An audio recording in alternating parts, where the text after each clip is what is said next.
بسم اللہ الرحمن الرحیم۔ پیارے بچوں، آج ہم پڑھیں گے تفہیم عبارت۔ یہاں پہ جو عبارت دی گئی ہے وہ ہمارے پیارے نبی حضرت محمد صلی اللہ علیہ وآلہ وسلم کے اخلاق کے بارے میں ہے۔ درج ذیل عبارت کی پڑھائی کریں اور دیے گئے سوالات کے جوابات تحریر کریں۔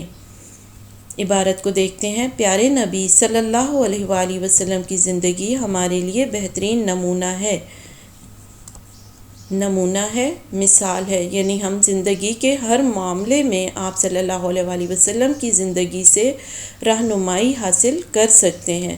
قرآن حکیم نے آپ صلی اللہ علیہ وآلہ وسلم کے اخلاق اور اچھے کردار کی گواہی دی ہے، شہادت دی ہے، یعنی کہ آپ صلی اللہ علیہ وآلہ وسلم کے اخلاق اور اچھے کردار کی گواہی، شہادت قرآن حکیم نے دی ہے۔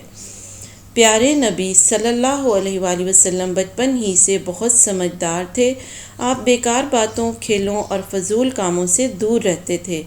بیکار باتوں، بے معنی باتوں جن کا کچھ مطلب نہ ہو، کھیلوں اور فضول کاموں، بے فائدہ کام، ایسے کام جن کا کچھ فائدہ نہ ہو، ان تمام چیزوں سے آپ صلی اللہ علیہ وآلہ وسلم دور رہتے تھے۔ آپ صلی اللہ علیہ وآلہ وسلم اپنے بزرگوں کا احترام کرتے، یعنی اپنے بزرگوں کی عزت کرتے تھے، ہمیشہ سچ بولتے تھے، جس کی وجہ سے لوگ آپ صلی اللہ علیہ وآلہ وسلم کو صادق پکارتے۔ صادق، سچ بولنے والے، سچا، راست گو، تو سچ بولنے والے صادق کہہ کر پکارتے تھے۔ آپ صلی اللہ علیہ وآلہ وسلم بچوں، بوڑھوں، نوکروں، غریبوں، غرض سب کے ساتھ اچھا سلوک کرتے تھے۔ سلوک، رویہ، یعنی بچوں، بوڑھوں، نوکروں، غریبوں سب کے ساتھ بہت اچھا رویہ رکھتے تھے۔ آپ صلی اللہ علیہ وآلہ وسلم سلام کرنے میں پہل کرتے تھے، یعنی ہمیشہ پہلے سلام کرتے تھے۔ آپ صلی اللہ علیہ وآلہ وسلم کی طبیعت بہت سادہ تھی، طبیعت، مزاج۔ آپ صلی اللہ علیہ وآلہ وسلم سادہ لباس پہنتے، لباس پھٹ جاتا یا جوتا ٹوٹ جاتا اسے خود ہی مرمت کر کے پہن لیتے۔ مرمت، درست کر لینا، صحیح کر لینا، اسے خود ہی سی کر درست کر کے پہن لیتے تھے۔ مہمانوں کا بہت خیال رکھتے تھے، یعنی کہ بہت مہمان نواز تھے۔ خود بھوکے رہ لیتے اور مہمان کو اپنے حصے کا کھانا کھلا دیتے۔ آپ صلی اللہ علیہ وآلہ وسلم نے کبھی کسی پر غصہ نہ کیا اور نہ ہی لڑائی کی، بلکہ آپ صلی اللہ علیہ وآلہ وسلم دوسروں میں صلح کرواتے۔ صلح کے معنی ہے امن و امان، یعنی کہ لڑائی ختم کروا دیتے۔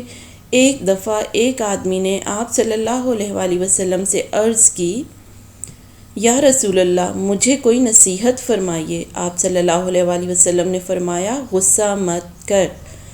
پھر آپ صلی اللہ علیہ وآلہ وسلم نے اس بات کو 2 بار دہرایا۔